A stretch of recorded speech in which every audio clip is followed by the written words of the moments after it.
Continuing the conversation on this latest indictment against the former president, let's bring in now Tom Dupree, former Deputy Assistant Attorney General. Hey there, thanks for joining us this morning. Thanks for having me. I want to talk about the judge assigned to this case. She's overseen several cases involving January 6th defendants, and she's been known to set tougher sentences than the DOJ, requested. What do you think this means for the former president moving forward here? Well, I think it's going to be a very different experience than what he's had before Judge Cannon, who's the judge presiding in Florida over the Mar-a-Lago case. And as we all know, she's ruled in President Trump's favor a number of points in that case. I think here he's going to have much more difficult sailing. Judge Chutkan is an Obama appointee. She sat on the federal bench in Washington for several years. She's highly respected, but she also takes a pretty harsh view of the whole January 6th situation. She is known for being more severe in her sentences than other federal judges in Washington in sentencing people convicted for January 6th related violations. So I think President Trump is going to face a much greater challenge defending himself in Washington, both because the jury pool will be very different than it is in Florida, and also because the judge is very different than the one presiding over the Florida case. Right. And knowing that, what do you think the defense is here? Well, I think the defense is going to try to do several things. The first thing they are going to try to do, I suspect, is try to push the trial date off as far as they can, ideally past the election. It was striking to me yesterday that Jack Smith, the special counsel, in giving his press conference, emphasized his interest in getting a speedy trial and moving things ahead fairly quickly. I think that's an ambitious goal. I'm not sure it's realistic. We'll see what Judge Chutkan thinks.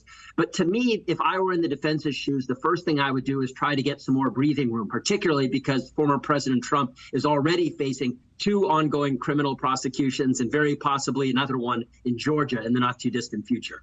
I also want to talk about the 6 co-conspirators who were referenced in yesterday's indictment. Again, they were just mentioned. They were not explicitly named. Do you think they could be expecting charges? And do you think we could learn their names moving forward?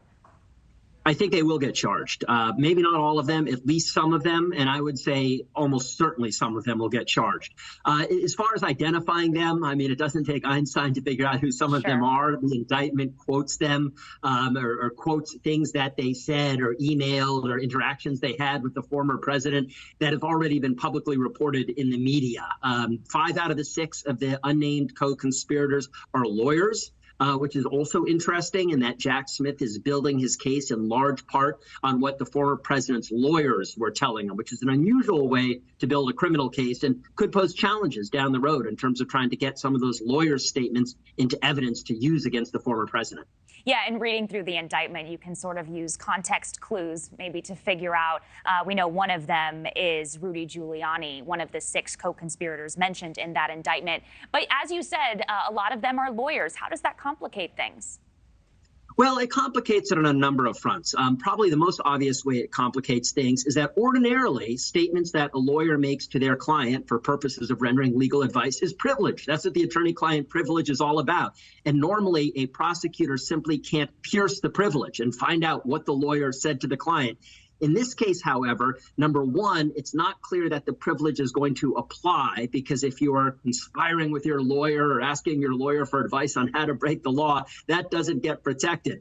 Number two, as we talked about, it's very possible some of these lawyers will themselves be defendants, criminal defendants. Not today, but maybe in the next few days or the next few weeks, they themselves will be named defendants. And of course, what they did and said will become public record. So I'm not saying it's an insurmountable hurdle for Jack Smith to prove his case using lawyer testimony, but it does present some complications. A lot to watch here. Tom Dupree, thanks so much for your insight. Appreciate it. Thank you for watching. Go to newsnationnow.com to find NewsNation on your television provider. And don't forget to click the red subscribe button below to get more of NewsNation's fact-driven, unbiased coverage.